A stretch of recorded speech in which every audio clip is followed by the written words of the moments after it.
Welcome to the show. My name is Scott Bakken, and I'm a content creator from Calgary, Alberta, Canada. And on today's show, I have medical doctor and skin expert, Dr. Michael Massie. And we're talking all things skin, men's skin, women's skin, everybody's skin. Your skin is the one thing everybody sees, so having healthy skin is so important. And so we're talking all about taking care of your skin regimes, what you should be doing, what you shouldn't be doing. We're talking about sunscreen, psoriasis, eczema, and we're even talking about Botox, and filler. Should you be doing it? Is it safe? We're going to be debunking some myths as well. So sit back, relax, and enjoy the show.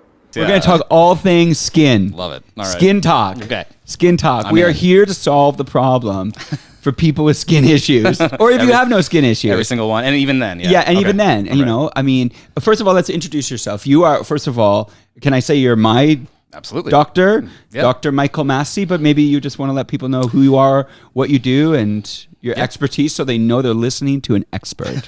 So I'm Dr. Michael Massie. I'm a what they call a GP derm. So I did regular family practice first, and then extra training from Cardiff University in what they call practical dermatology. Right. So I can scan for skin cancers and that, but there's guys in the city better for skin cancers than me. But then regular dermatology, all kinds of the ins and outs of like acne and eczema, psoriasis, alopecia, stuff like that. And then I also do cosmetic medicine as well, so Botox and fillers and lasers.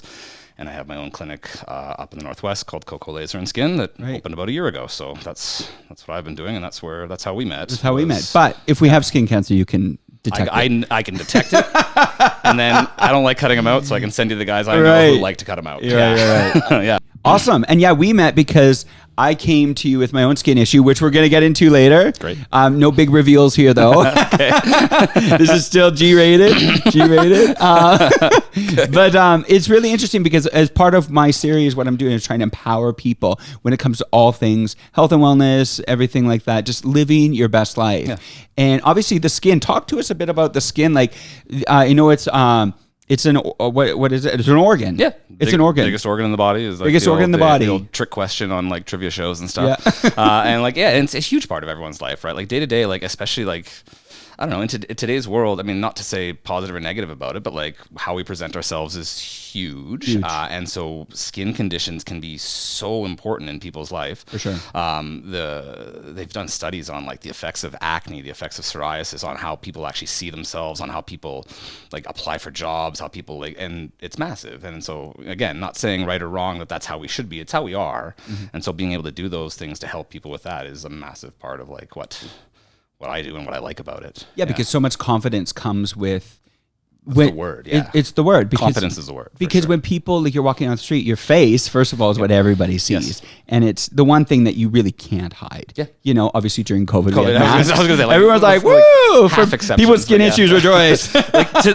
People would like brag about that, how much they loved it for hiding certain things, but that just shows how important those things are too, right? Right. Like, Right. And then obviously there's other skin issues when people have you take off your shirt, you're at the pool or something. The pool, like exactly. Intimidating, right? Mm-hmm. And so with this, the skin, even, I think obviously when people talk about skin, they obviously think more it's a women's thing, like, because it's like women have for years, the beauty industry, the skin and like selling products and all that stuff. But why are men getting more in tune with their skin or? Yes. It's still slow, but 100%. Yes, men are getting more into, and men are getting more towards like actually like focusing on skincare.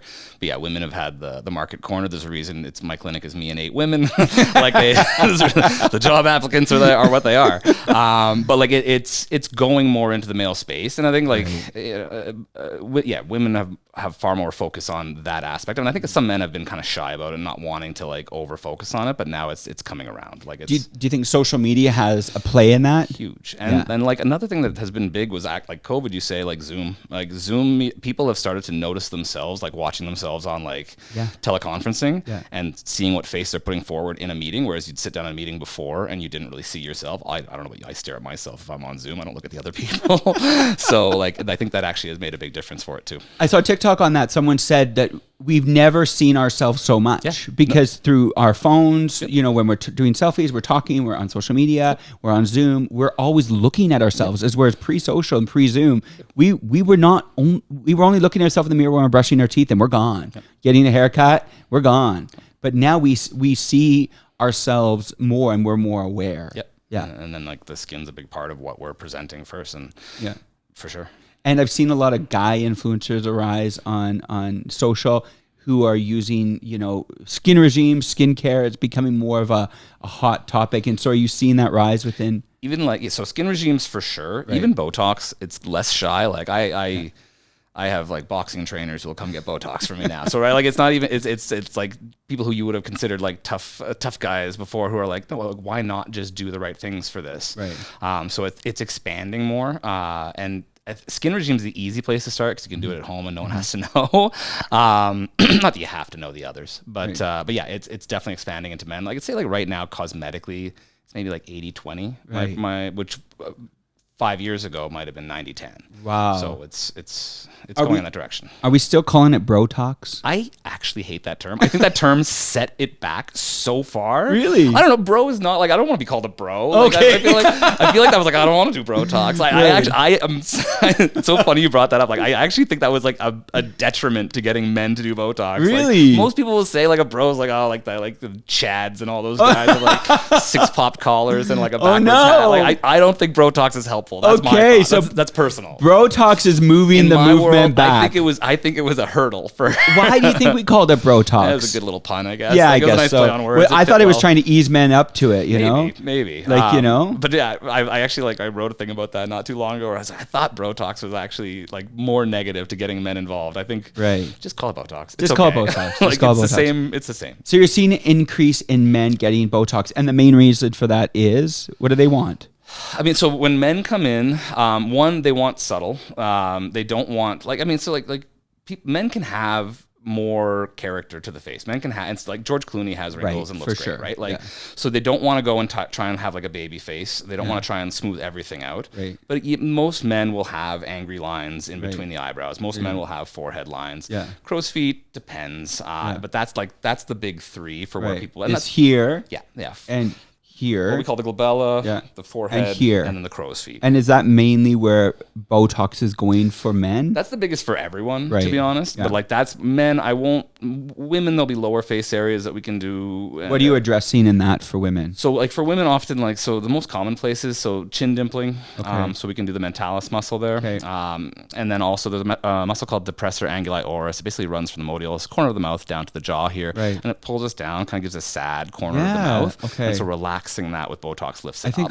I think I have that. Do I have that? Check. I mean, everyone gets it a little bit. Can you assess me right here, right now? It's a little dark. But I like my Next time I'm in, look and see if I need to hear. Yeah, I mean, I like a benefit for sure. Yeah, but for sure. Women are more open to that kind of like those fine touches around everywhere. I think right. men just making sure they don't look absolutely like older than they should in these areas. But you're right, men. It's even you see it in the news industry, right? Like men. Think about news anchors. Yep. Like they can age and no one even mentions the way they look. They think, oh, he looks handsome or gentlemanly, But women, they feel that pressure as they age to stay. Yeah. Why is that? Like men, like they say that it's easier to age. Yeah, for sure. Like, I mean, you think like George Clooney, Brad Pitt. Like they look better. They look better. And so it's just, I think there's just something about masculinity can have that roughness to it. Right. Whereas when it's like more feminine things that we're looking for, the feminine ideals of beauty are often like younger and smoother and things like that. Yeah. But there's still a balance, right? Like if you go too far, like there's a movie Insomnia with Robin Williams and Al Pacino, and at one point they're on a boat talking to each other, and it's checkerboards on their foreheads. And it's like, that's guys, like do better than that. So like I can't watch that scene. Right. But like so there's too far, but like for men it's more of like a subtle balance, just kind of keep in that range where it still looks good. Right. And for women, the benefit of just trying to avoid it as much as possible usually is what they're looking for. And Botox preventative, it's preventative. It's both. So like definitely if you start before you start to form like what we call static lines that are there at rest, you can make them not happen nearly as fast or hopefully not at all. But if you already have lines, like doing it consistently can help to smooth them out. Like I always point out, like I waited too long on my middle frown line there. So it's there, but I also have access to Botox all the time. So it's as good as it can look right now. You're just going like left, right, and center. I sleep under the lasers. Right, I love it. Yeah, but like so, like it can revert, but it can't fix everything if it's already happened. Right. Yeah. So you're better to be ahead of the game. Yeah, and how often are people? How often are we doing Botox? The goal is every 3 to 4 months. That's like an ideal, and the more consistent you are, the better.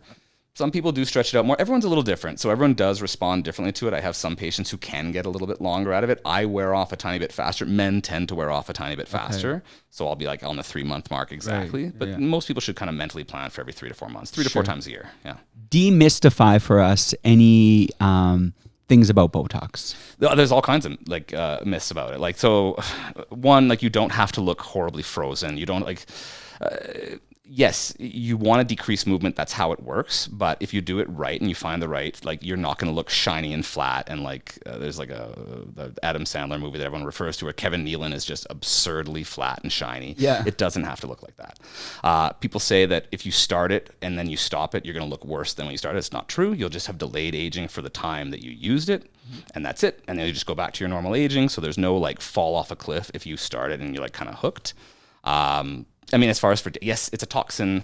So is water if you drink too much. Like everything's a toxin in doses. So if you dose it right, then safety on it is like, it's actually been proven much longer than they realize, because they used to use it for like cerebral palsy, big doses to relax muscles in situations like that. Like the amounts we're using in our faces is minuscule compared to what they did, and they have lots of safety data on it. Right. So even though it's a toxin, like it's not to worry about with that. I mean, I'm trying to think. What about I know for some people it's just the vanity issue of like, you know, as you age, it's like, I don't want to be vain. I want to age gracefully. Speak to that. I think you are aging gracefully with Botox, right? Sure. Like I think that's aging grace. I'm not trying to make a 50-year-old look 20. Right. I'm trying to make a 50-year-old look like the best 50-year-old they can look like. So I think vanity's fine to some extent. I think it's okay to care what you look like, but no, we're not trying to change what you look like. It make you a different person. We're just trying to make you the best version of you, make your skin look the healthiest it can. I like that because, you know, we see, like, I was laughing because like the Golden Girls back in the 80s and how old they were, but nowadays there's people like that age, like J-Lo's their age. Yeah, J-Lo's there. You know what I mean? Like all these people that like, whoa, you could not be in the Golden Girls, you know? And it is something to do with like more advancement, more use of product, you know, the way we do our hair and all this stuff. It's okay. So we're not saying just because you get Botox, you're vain. No. You're just trying to be a better version of yourself. Exactly. People that are nervous to try it, what do you think? I mean, like, I think the thing is there's nothing to lose. Like that's what I always try to tell. When people are nervous, I mean, the risks with it are absolutely zero. Mm-hmm. If you don't love it, 3 months later it's worn off and you go back to where you are, and like no one's gonna know. You can do it on your lunch break, literally go to work afterwards, and there's no signs that you've had it done. Right. So it's worth a try and see if you like it. There's literally nothing to lose. Yeah, I just realized too I've got to sit here. So, but it's a great talking point for better to have a zit with the skin doctor. So it's part of the story, guys. I have a friend. Yeah. I have a friend who gets Botox in the jaw. Yes. For TMJ. What's that about? So we'll do it for like what we call bruxism or clenching or TMJ. We also do it cosmetically in the jaw as well for different things. But most people when they're getting it there, like if we're clenching too much, the muscle that's doing 80 or 90% of the clenching is called the masseter. It's a square muscle kind of here. And so often you'll see people even when you can see them clenching as they talk and it's just flexing out. And so trying to relax that can take away from like one TMJ dysfunction. So pain there, even damage to the teeth. So we do it actually quite often. And it just relaxes that muscle. You still have use of it. Like it still chews. You can still do everything. We're not able to complete, your mouth doesn't just fall again. Right. But like it decreasing its tense, because again, Botox just decreases muscle like activity, right? And so we'll treat that. Like I'll do that a few times every week for lots of patients. And then it does give a cosmetic benefit. Yeah. So for certain things cosmetically, like for you and I, we probably wouldn't want it. Right. But sometimes for women who have rounder faces, it helps to slim it a bit because if the masseter is jutting out. Sure. Often like Asian women have rounder faces, want a little bit more slimming. It's kind of a popular treatment there. Okay. So decreasing the muscle mass in the masseters actually helps to slim the face a bit. Right. Yeah. Let's talk about filler. Yeah. Yeah, let's talk about filler. So full disclosure, I can talk about my stuff, right? Yeah. I need a top up. But I came to you because I have lots of reasons I come to you. We'll get into all my skin issues. Okay. But I was like tired of people telling me I look tired. Yeah. I'm like, I'm so tired. Like every family function, like you just look so tired. I'm like, I'm sleeping. Like sometimes not the greatest, but like I can't, you know what I mean? So I came to you and I said like these under my eyes, my bags and stuff. And I was like, what do I do? Like what cream? I was interested because that's where my mind went. Like what cream do I need? And you told me it's not cream. It's men lose volume under their eyes as they age. So, you know, I'm 46. And so you were like, I could put some filler in there and that would last you like 18 months. Yeah. So, I mean, like some people, it can be cream, right? Like some people, if they're just having like laxity of the skin, it's just not holding itself right. Like just building more, strength and collagen in the skin can be helpful.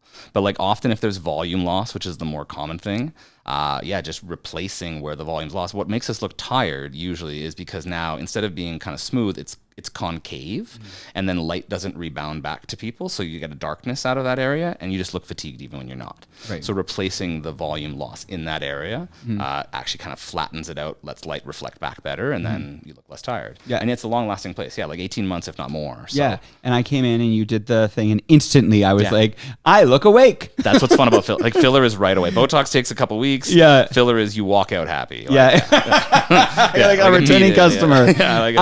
And are you doing this a lot for men? So like for men, the two most common places I'll do filler are under eyes and jaw lines. Yeah, So and like, this is called what, tear trough? So tear trough, it depends on like some people need a little bit more mid cheek areas. There's kind of different ways to support it. Yeah. For yourself, it was like I would call it tear trough. Yeah. Right. And so just wherever the volume loss or weakness of ligaments is in the mid face there, we just kind of restructure that and help get that light reflex back. It did give me a great result. Yeah, no, it was one of the best things I did. Yeah. And then, so a jaw, you say a lot of guys are doing it in the jaw? Another place where like men, like I have filler in my jaw. Okay. Like, so it's, strengthening, squaring. Right. So along like the mandible and then sometimes the chin, like those are the two most common places for men that I'll do. Like men can do cheek. I've had men do lips too, just depending on specific needs, but like jaw is a big place for men as well. Right. So eyes and jaw. Yeah. Those are the top two for men for sure. And the jaw lasts how long? Jaw's good. Like we can use harder molecules in the jaw. So like the filler we can use there is firmer because they're trying to really project. Sure. So one of the ones we use is they're saying 2 years. We'll see. Like often 18 months is still what I'll promise patients, but like you're getting a good long duration out of it. Where like when we do lips, it's often 9 months, 12 months. That's about it. Guys are doing lips? Some.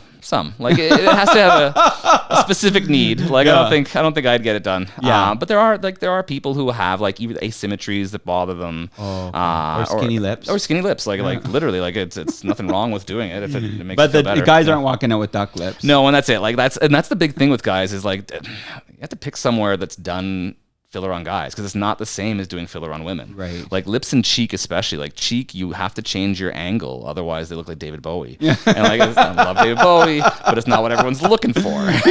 And so sometimes if you go to people who haven't treated a lot, men, you can kind of use the blueprint you have for women. It doesn't fit as well on men. So what is filler though? Because for Botox is a different thing, right? Botox is a neuromodulator. It decreases like muscle activity. Filler is hyaluronic acid, so it's actually just a pure volume. It's also mixed with lidocaine, typically just to make the procedure easier. Sure. But it's a pure volume replacement. Right. So we put it in places where we need volume back that we've lost. Yeah. So danger with this? So with filler, I always warn people of 3 things that can happen when we do it. One is a bruise. Like it's a needle to the face. There's always a chance of a bruise. Yep. 2 is infection. It's very rare if you do the right things for it. I can't remember my last infection, and even if it happens 3 to 5 days after, antibiotics, maybe a little injection to it, and it's gone. The serious concern is something called an occlusion. So if we put it in somewhere that either goes into a blood vessel and blocks it or sits next to a blood vessel and compresses it, and so it cuts off blood supply. Right. They're like 1 in 100,000. They happen, but there are things to do if that does happen. So like a trained practitioner sees it right away. You see that there's a change in the blood supply to the areas around it, and you go in and dissolve it. Right. So that is the more serious issue. Like I've dealt with some in different situations in my career, and they've always turned out fine. So you can dissolve it. Yeah, you dissolve it. Yeah. Oh, okay. Yeah. So I mean, I've had some sent to me. I've had some to deal with and that, but like they're stressful. But the worst case scenario, I've never had one that I've had to deal with turn out poorly. Right. Wow. Yeah. So filler, and obviously we know women have been doing this for a while. A little bit, yeah. Once in a while. Yeah. So I'm sure your clinic is very busy with women on the daily. We'll have more female filler for sure. Yeah. We had a few, like even just today. Like it's like every day there'll be a few. And did I see someone get it in the butt one time in your stories? So yeah, that was one of your phrasing. Yeah. Okay. Okay. Maybe I didn't say that correctly.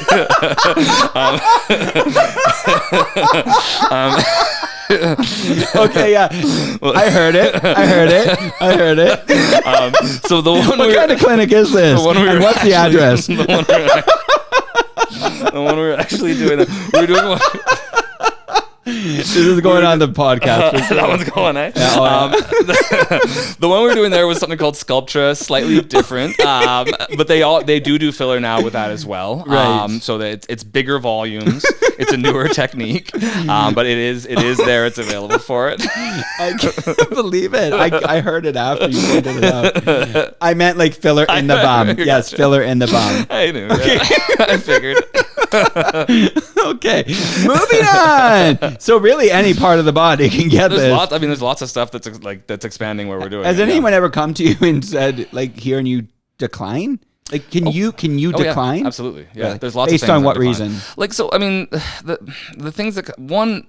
As much as I totally respect patients' opinions and what they. Sometimes they don't know what they need. Right. So sometimes someone will come in and say, like, do my under eyes Right. But if they don't need it, and I know putting filler in there is going to actually make it look more swollen, more. Right. I have to tell them, like, I don't think that's the right decision. Right. Sometimes people are already overtreated, and Yeah. like that hasn't happened too much with me. Like I think Right. I don't attract that crowd. There's Right. places for that. Yeah. But that is something. If you think someone's overfilled, you have, and like it's not just saying no, get out. It's like making a different plan, finding Right. different things. But yeah, there's times where I'll say no. Or you'll say, like, actually, I think this is what you need, or Often steer the them best in a thing is different to try direction. to guide them to where you think they can Right. get more benefit. Right, because some Yeah. people overdo it. For sure. Yeah, and it's- you don't want to look like a sideshow Bob. I don't want to. I don't want to do that to anybody. I don't want them telling people that I did it to them too. Well, yeah, So, it represents you. Yeah, exactly. Like Because it's- they say, like, look at your practitioner. every patient is a billboard for Yeah. your clinic and that. So yeah, there's times where we'll say no. Let's talk about more of my skin issues. Sure. So the first reason I came to you Yeah. was I was, I don't know, it was maybe 2.5 years ago. Just got up in the morning to do my daily trim on my beard. Like, I just use a trimmer. You've got it, the whatever it is, stubble. Yeah. And I just noticed, there's a spot, like literally like a patch with no hair. I'm like, huh? Looking in the mirror, like, that's weird. And I instantly freaked out, like completely freak out. I'm like, what is this? And I've had anxiety in my life. I've had some stress, and I don't know if that's all attributed to it, or if there's other elements. But basically, ended up coming to you and got in really quickly, and you were able to diagnose me. And so, do you want to talk about my diagnosis and maybe some of the things I've been doing? Yeah, and like, don't feel like isolated that you would have felt anxious about that. Like when that happens, lots of people come in quite anxious. Oh, really? Oh yeah. That's it's a stressful thing to see. And For then, sure. And then the first thing you do is Google it, and then you'll see all the really bad cases. Yeah, right? of course. So what we diagnosed it was with alopecia areata. Yeah. So like alopecia is just blanket term for hair loss, but areata is a specific form where it often comes in these circles. Men can have it, scalp, beard. It can happen elsewhere too on the body. Right. But it's a very specific, somewhat autoimmune condition where not like more problematic in the rest of the body, but your body for some reason decides to attack hair follicles in specific areas as if they're foreign. And so they go away. And we treat it often enough. It's pretty common. I think it's like 1 in 50 people get it at some point in their life. Oh, wow. Yeah, it's actually fairly common. But yeah, and that's... And the cause for it? Because I still don't really know. because it came on like in my mid 40s. Is that a common? And that's actually not common. Most of the time Really? it'll start before people are, if I'm not mistaken, 30. It's more common to start earlier, and then it can have like periods where it happens and then stops happening. Right. But most people will have an episode before 30 if they're going to have it. So you're a little bit more atypical there. Yeah. That's interesting. And then obviously you treated me. The treatment was So, I mean, I'm trying to remember if we started with anything different. The thing that we've been doing since that works is steroid injections. Yeah. Yeah. So, I mean, steroids are immunosuppressants. And so when we inject that into the area, it calms down the overactive immune system just locally. It doesn't affect things systemically.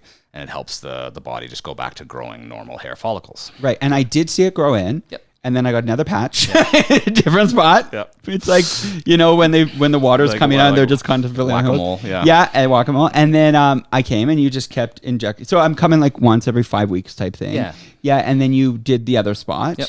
And then that filled in. And then I got another spot. And then I came back. And there has been times where it's 100% good. And then the next month, right now I've got some patches. Yeah. And the way the light hits sometimes really shows. And I feel like because of the season of life I'm in, I'm getting some grayness in my beard. So now it's like, I'm all things against me there because I've got like some gray and then I've got some black and then I've got some patches. So I feel like it looks very uneven at times. And you're someone on camera a lot, Yeah, too, on so I camera. guess you see it more Yeah. more than some others. And like Yeah. maybe it did even happen subtly before your 30s, and you just didn't really notice. And that could be. Yeah, but Yeah. then now with like where you are at, like you probably pick up on these things quicker than some. Yeah. And it does have that kind of waxing and waning course. Unfortunately, there's no cure for it, but there's treatments that work. Right. And then ideally, it just goes into a quiescent phase for lots of years again, and you just won't.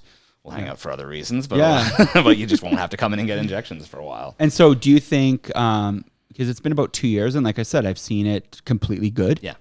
And I've seen now I'm in a bit of a patchy zone, and I think I'm more adjusted to it. I had a friend I was telling about it, he didn't even notice it. And I'm like, really? Like, okay. For me, I noticed it so heavy, he didn't really even notice. So maybe people notice less. You for sure are your own worst critic with these Yeah. things. Like everyone is. Yeah. So I doubt you walking down the street has anyone looking across the sidewalk and saying, "Where's that patch in his beard?" Like no one. Like Yeah. but yeah, like that. It's but it will like hopefully like again it might go through phases where for 5 years it doesn't happen again. Really? But the key is I just can't prevent new spots. I don't really have a Right. treatment for that, but I can treat the ones that come up. But And that's what we eventually do. you think I will hit a zone where it's, Yeah, well, you can, that's common to like, very common that you'll get phases where it just doesn't. And then if I had to bet on you or me in 5 years having a flare, since I've never had it, I'd bet on you. But course. it still could happen again. Yeah. But no, there definitely gonna be times where it's not a problem. so anything I can do for those, because one thing for me is I started Googling, I couldn't find a lot of people talking about this. Yeah. I was like, I found like one guy on YouTube. I wasn't talking. So for anybody that's watching this, they're like, that's me. What can you tell them about, like, is there anything they can physically do to treat it other than the shots? So, I mean, first, like, we do think that there are links to stress. So, I mean, easier said than done to limit stress in life, but trying to avoid that is actually helpful. Any irritants to the areas where it's happening, so chemical irritants or Like- physical irritants, like, so if you're using like harsh hair dyes or harsh hair chemicals, if you're What using about like, face wash? so face wash shouldn't be too much of a problem, Right. like gentle things. But again, if you're doing really aggressive like peels or things like that, that might be more of a problem. Yeah. So you want to kind of let the area just not get aggravated. Like, yeah, so for yourself with the beard, that's something more to consider. Like sometimes, for the scalp, it's not as much of an issue. Trying to maintain the hair around it as well as possible. So certain like hairstyles are more likely, like people have tight ponytails or things like that, it's more likely to pull hairs out, like traction alopecia adds to it. And then like it's quite treatable. So, I mean, don't be afraid to go to the doctor. Even the injections are not the only option. Like there's topicals that can work for some cases. There's light therapy. There's all kinds of new avenues. Oh, what's with this it. light therapy? So yeah, with special special waves of UV that they use for it, it actually can decrease what's causing it as well. So we have UV therapy for it. For yourself, like it's more labor intensive. You have to do it like 3 times a week, and it's a bit more. So for I have some to people, like it's a good basically fit. get a house beside your clinic. Yeah, you have to move in. Yeah. I move in, Yeah. So maybe we'll So stick that with the one's not shots. always super functional for Yeah, everyone, but yeah. like there's dozens of options to fit for each person. Okay. And most of the time there's actually lots of new ones coming. So most of the time there's a thing to do from like the medical side Sure. too. So, Okay. yeah. And then obviously shaving, like I trim still. Yeah. Is that an irritant? I would say shaving is more. If you are going right down with like an aggressive shave, that's more of an irritant. I You think mean like trimming's- like a if you're using one of those like Schick 9-blade right? razors Like and you're things. talking like a clean shave. Yeah, You're not I- talking like a trimmer. No, I think trimmer's better. Trimmer's Yeah, better. Trimmer's better for sure. And now I have thought up times should I just shave my whole face? I mean, you can like if it doesn't bother you to have like as long as you're doing it daily and it's not going to show. That's your choice. Again, It's not gonna make it worse? It might trigger more patches if you're constantly doing that. Right. But again, if you're keeping it shaved, then no one's going to see the patches I see. anyway. Yeah. And one of my other fears was would it go to my scalp? So usually by this time it would have Because happened. I have good hair. You do. I'm tremendously jealous. 46 and I've wish got I could- hair. I wish I could like have that. Yeah, like, I don't know what it's doing right now. flop. Sometimes it's doing its own thing. But like you said, traditionally, It like often that would have happened by now. So usually when it's spreading to different areas, that happens earlier in the condition. Like people, like I said, like when people come in, they're always really nervous. They'll Google and they'll see there's whole body versions of it where literally everything goes, but that doesn't happen after you've had it for several years. Right. I think it's unlikely that it would jump to somewhere else. sure. Well, that is good news. Yeah. I like this news. Yeah, it's not impossible, but really unlikely. Yeah, but for anybody listening or watching, I just wanted to encourage them because for me, I couldn't find a lot of resources. Yeah. So for me, it was just about a couple things. Like obviously, the shots have helped.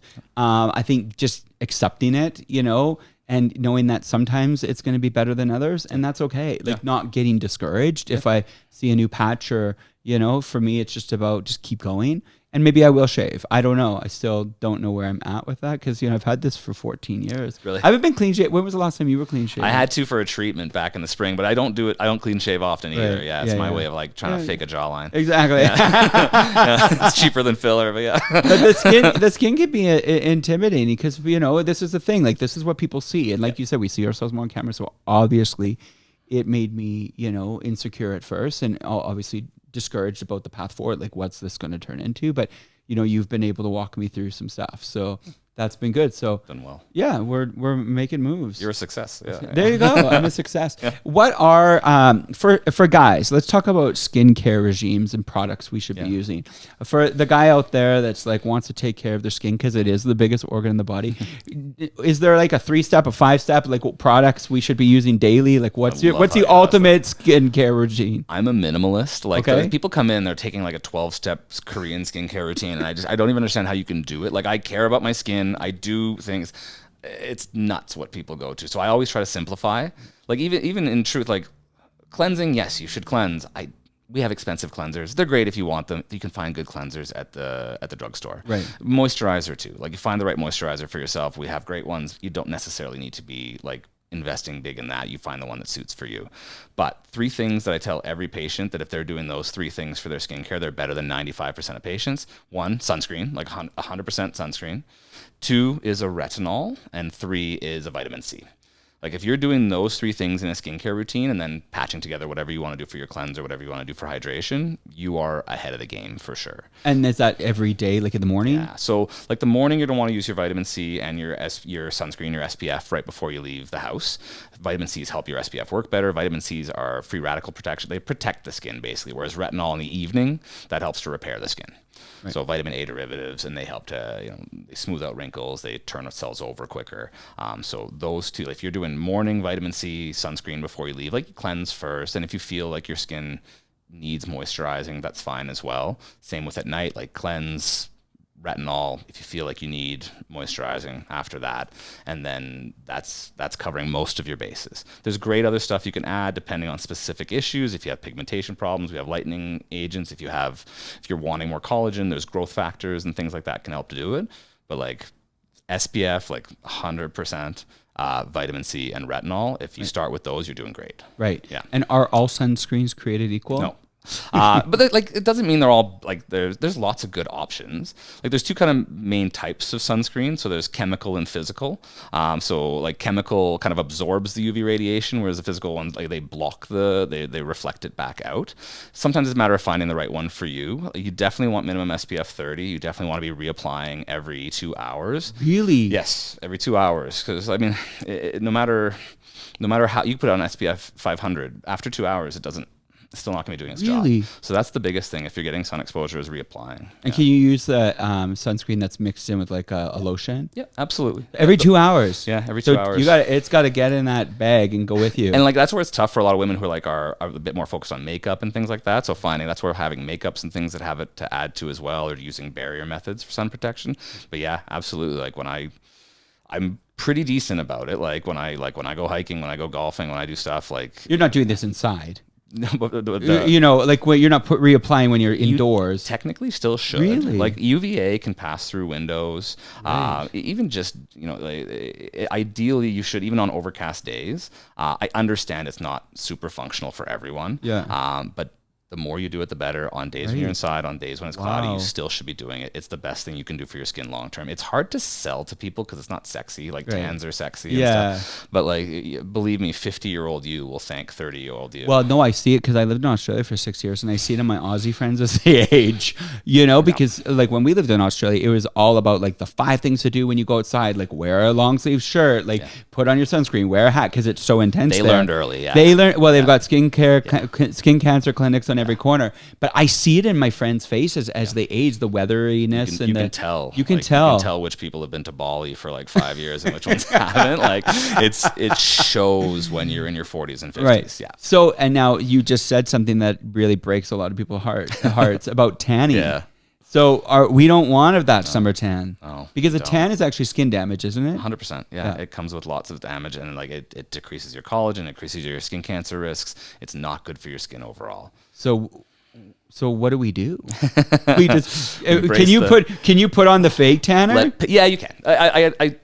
I don't have problems with that. I mean, again, any chemicals on your skin at some point could have some issues. Yeah. But I would say if you're desperate for a tan, go for it. Go for the spray tan. That's fine. Mm-hmm. It's a much better option than getting any UV radiation to do it. Right. So and we're obviously against tanning beds. Yes. Very much so. What was that? Gym Tan Laundry? Gym Tan Laundry. I missed those guys. They tore down Karma, by the way. Did you hear that? I was reading an article. They tore down. No, I was sad. Those were the days. So we're still with gym and we're still with laundry, but tanning is gym, out. laundry, and then replace tanning. Yeah, so it's gym, laundry, retonol. Yeah. Gym, laundry, JLR. Sunscreen. Yeah. Okay, we're into it. Now I've got. Okay, I need to get some vitamin C, but you're talking about like the serum, right? Yeah, the serums are usually what else. Now I'm using this product called Ordinary. I don't know. Yep. Is this good or bad? Because it's so cheap, and I don't understand why it's so cheap. That's what's tricky about it. Like, how is it $10? Because they have such individual. Like everything is kind of like a very simple one product in each thing. I don't think it's the worst stuff. I think they actually they fill a good void for a lot of people. Right. I do think what we carry at our clinic, we have medical grade, higher quality things that often combine things. And so long as you're not buying, like the thing that is tough to watch is when people come in and they have their bag of 75 products from The Ordinary. Like you're not saving money in the end. Right. And you are getting slightly, less quality. They're not bad, but they're not as strong as the things you could be buying and in the end saving yourself money by getting a high quality product that does 9 of those things. Right. Yeah. So The Ordinary, they have good stuff. If they fill a void for people who, that their budget, great, but just you don't need to buy everything from them. Right. And just because they have that shelf with a million products doesn't mean that that's all you need. Right. And I like how you said the 3 basics. Yeah. Yeah, the vitamin C, the retinol, and sunscreen. That is like the basis for every good skincare routine. Right. Yeah. Well, we're down with that. Yeah. Yeah. Okay, I came into you recently for a mole removal. Yeah. Yeah, and it's still, we need one more treatment. We need a little more, yeah. We need one more treatment. It's there, people. Don't worry, you're going to see the TikTok coming. But what was interesting about this, because I have some moles, but this one, it was always kind of like, I'd see it a bit more, especially on days. Some days it seemed bigger than others. I don't know. Is there a reason why? I mean, they can have like inflammatory phases where they do look a little bit bigger. Also, because like your hydration status and the skin around it and things too. So there can be days where it looks more noticeable. What I found was interesting when I suggested it, when I pointed out to you, is you suggested lasering it. Yeah. Yeah, and because traditionally I thought you had to cut them out. Yeah. And so talk to us about the removal of moles with laser. There's pros and cons. Like the laser, it was a good fit for this. I mean, especially on the face, there's not going to be the scar, right? Like, so if we do this right, no matter how good you are at cutting, there will be some level of scarring. Now, like we could do it in the right direction. We could hide it in with like movement lines. There's ways to do that. But if we have the opportunity to use the laser where it can heal like 99.9% scar free unless you're looking with a microscope, it's a better option. Yours is, I told you when you brought it on, I was like, oh, it's like the trickiest type. Like I knew it was going to take a few steps. Well, he couldn't have come in with why couldn't he come with just a normal mole? Nice keratosis. Like, would have been nice. But you had to make it hard. But yeah, so so yours takes a few steps because it does just run a little bit deeper. We're bringing things to surface. We're taking care of it. Right. But I do find the laser just gives better overall cosmetic results in the end. Right. There are things that we'll cut out, but that one there, just if there's no concern for it too, like I don't need to send pathology off if I'm worried there could be atypical cells or cancer, then I may as well just vaporize it and have you not have a scar. Yeah. So you did do some, and then you got to do another. Yeah. I've already seen a big difference. Yeah. But for people that have moles and want to get them removed, laser is a great option. For specific types of moles, most of them, yes. Most types of moles, so long as they're checked, they're made sure that they're not concerning. The vast majority of things that I'll see in the office, I'll suggest the laser. Right. Yeah. And how often should we be getting our bodies checked for moles? So it depends on your own personal history. I don't think there's anything wrong with just getting a yearly check for everybody. And now people with skin cancer histories, melanoma histories, like high family histories of melanoma, even 6 months is kind of worthwhile. Mm-hmm. But every year to 2 years for like grown adults, for sure, it's worthwhile to just have a check from someone knows, because these can sneak up on us. Like it's not always the ones you think. That's what's so funny is people will come in and they'll be like, my wife was worried about this one on my back, and there'll be a big one and I'll have zero concern. Then a little one, 6 centimeters left to it would be more what I know to look for. Right. And then that's the ones that we'll actually be more concerned about. So if we're just checking anyway, it's not a difficult appointment. I think people at least every 1 to 2 years when they're adults should be just getting looked at. And what are we looking for? So the big, if you're looking at home, like the old, teaching method we would give to patients is the ABCDEs. Okay. I don't know, have we ever talked about this? No, you and I? no. Okay, so A is for asymmetry. If the mole is not, not a good circle or oval, if it has asymmetric shape to it. B is if the border is irregular, not smooth, maybe jagged. C is if there's more than one color to it. D is if the diameter is bigger than, depends who you ask, but like half a centimeter is a good point to be like, oh, what's going on with that? And then E is evolving, if it's changing. So if you have 2 of those, it's worth having me check it. Right. Yeah. So 2 for 5. Yeah. If any 2 of those are there, like I'd rather look at it. Yeah. Right. So everyone needs to be checking their moles. Yeah. Like to some extent, don't go nuts on it. Don't go too worried. Like I don't want to give anyone a complex where they're going to check every little spot. But It is good to know. And skin cancer, if found early, is super treatable. Super treatable. Yeah. Absolutely. High. Very, very successful if found early, and that's the biggest thing with it, right? Like it is just finding it when it's not gone anywhere. Right. So once, if you find them early, you're gonna be just fine. So should people just be coming to a dermatologist like every 6 months just for a checkup? Like, are we coming to you when we've got an issue? So like a dermatologist 6-month checkup will be someone with a history of melanoma or a super strong family history or genetic predisposition. Okay. I think that, the dermatologists are busy. So that's, not everyone's like, you don't need to bring a 6-year-old in for a 6-month dermal checkup. But like, I think family doctors are good at looking for the ABCDEs. Okay. So there's nothing wrong with having your family doctor check.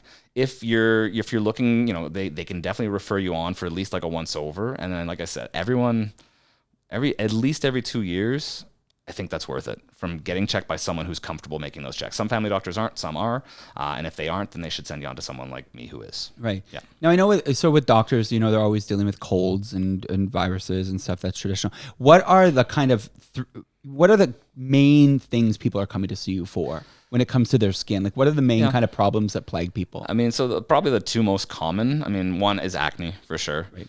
You were pointing out your pimple earlier. I think I got a little one on my nose too. I know. Still happening. So acne, everyone, like it's way more of a problem than people think. It's not only for 15-year-olds. It's a common issue. We deal with it a lot. Yeah. So that'll be a lot of my day is acne patients. And then also we live in Calgary. So eczema, dry skin. Yes. Dry. Atopic dermatitis, stuff like that. We deal with a lot. Is eczema, I guess, not curable? So no, it's another one where it's treatable. Once it's kind of started, once the body wants to do it, you'll have the likelihood or tendency of doing it again. Mm-hmm. But again, we have great treatments for it. So it's very treatable. Yeah, so for people that are suffering with bad eczema, what's some things they should be doing? So the one that I hate saying it because someone's gonna type in the comments if you put this up steroids are bad. Steroids are the first treatment. Moisturizing is the first treatment for sure. Yeah. Moisturizing and hydrating and doing all, but then low potency corticosteroids topically are very safe for the skin, and they've been a godsend for really bad eczema patients for decades. They work. There's newer topical creams too in certain situations that work well, and then light therapy that we had talked about before, something that we can do for certain eczema cases, and then we can go all the way on. We could do the injections of steroid. We can do there's actually oral medications and even biologics that are being injectables and things that are coming out now. So there's lots of treatments, but the step one is typically a steroid. Right. And people see a good result with that. They work. And people hear steroid and it's often misconstrued that they're a big deal. A topical mild steroid, we put it on babies. I'd put it on my pancakes and eat it in the morning. I'm not worried. But it's not the same as taking high dose prednisone, which is what when we're not going to get jacked at the gym. Exactly. or anabolic. I actually had a patient today, literally, I was giving him a steroid for his fingers. I like to work out natural. This is not the same. That's okay. Calm down. That's okay.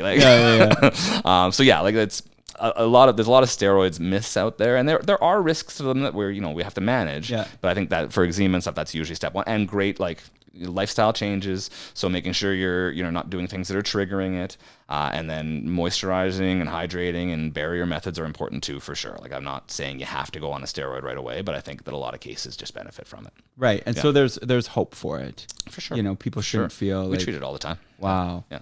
So I saw on TikTok a couple people these people that were doing the steroid, what was it called? Steroid where they come off of a steroid for their steroid skin withdrawal, or and then their faces are all what's that? Okay, you know what I'm talking about, where their faces are not as common. Okay, what is TikTok that? By the way, it sound so there's rebound reactions after coming off steroids that can happen. Right. Most people, that's not the case. We're not talking about people that are putting a general we're some conditions sometimes after you stop, because we don't, like I said, we don't cure them. Right. So sometimes after you stop a treatment, they can flare, and so people will often call that a rebound reaction. infection or things like that. It's very rare. That's the pros and cons to stuff like social media, right? It's like you'll see those cases and think they're common, and they're not. I'll see 1,000 patients with eczema in a year, and I'll never see that happen once when we treat them. Right. So, and if it does happen, there's things to do. So there can be like these rebound effects coming off of any medication, but like it's not common. Yeah. Right.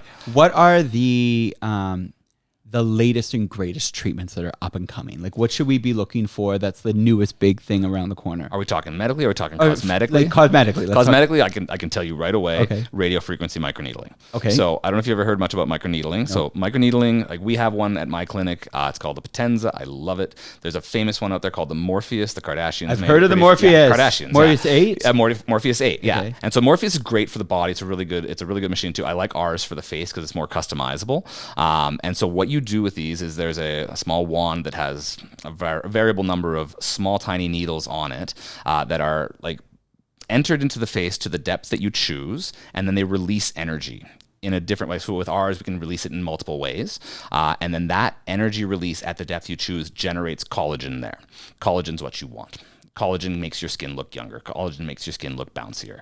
And so doing that regularly gives the biggest full face results of anything we do. Okay. Like everybody, when I talked about like the 3 skincare things everyone should be doing, if you have the budget for it, everyone should be doing a microneedling at least a year. Once a year. At least. Ideally a set to start, it kind of and then one every whole 6 to face. 12 months, full face to maintain. Is this the one that hurts like hell, though? So Because my friend said she got it done and she said it hurt like hell. the Morpheus is a bit tougher. Okay. There is, and like even that, like so, like there's ways to prevent it. We can do topical numbing. There's little blocks of numbing that we can do with like injectables too. I've done one not too long ago, and I'm not the toughest guy in the world. I handled it pretty well. Like it's not fun for 45 minutes, but it's definitely tolerable. Right. Like, And cost is? for ours, it's $750 for a That's for a not treatment. bad. It's not bad. And like if you buy a package, there's discounts in that. So like literally, like that's like another thing too. Like we were talking about like The Ordinary before, and people can buy 90 things. If you place your money properly, you get a good retinol, a good SPF, a good vitamin C, microneedling, and then maybe 200 units of Botox a year, even maybe 150 if you're younger. Like you're not going to be spending much more than a few thousand every year, and you're doing a great job. And then you could spend that at Sephora if you go there for 4 sale days on stuff that's not doing the same job. Exactly. Like right. so, no, the microneedling is absolutely the future. Is it? Like it is gaining a big part of the cosmetic space now. Like everyone is starting to put that as a big part of their practice. There used to be places that were just injectables, like Botox and filler. Almost everyone wants to add this to their repertoire now. Right. Yeah. Huge results. Yeah, big results. So there's hope for the future for our faces. Yeah, me and you. Yeah. We're going to look good. We're going to look like this. We're going to look 10 like this years, forever. we'll do another forever. one, stay the same. And recovery time with the... I went, when I did mine, I went out and played pool with friends that night. They were guys, so they didn't notice. Maybe women might notice a bit of pinkness, but you don't have downtime. Really? Yeah, you'll look a little pink, Right. but like if you're with a bunch of... In a bar with the lights bunch down. of mooks who play pool, they'll never notice. Yeah. Like, yeah. This is good news. Yeah, you can This is good news. definitely, you don't have to lock yourself in your basement for 4 days. Nice. Like we have great treatments that do that too, but then like no downtime, why wouldn't you take this one? Yeah. This is good news. Anyway, where can people follow you and find more out about you? Okay, so I have an Instagram that I use, Dr. Michael Massie, Massie. My clinic is Coco Laser and Skin, and that's also the Instagram for the clinic is at Coco Laser and Skin. Beyond that, like I mean, come in for what's our number again? 403-266-2626. 2626 is Coco. We were pretty happy to get that one. Nice. And then or you can always email us at hello@cocolaserandskin.com. I love to talk to anybody about skin issues of any type. Yeah. Well, awesome. Well, thank you so much for joining today. I know that all this information is super powerful, super helpful, and hopefully we can, especially as men, get over some of our fears when it comes to taking care of our skin and our face. And if you've got issues out there and you're watching this, I really hope that you seek some help. But anyway, hopefully we answered some of your questions. So thank you again for joining. Pleasure. Awesome. Thanks so much, Scott.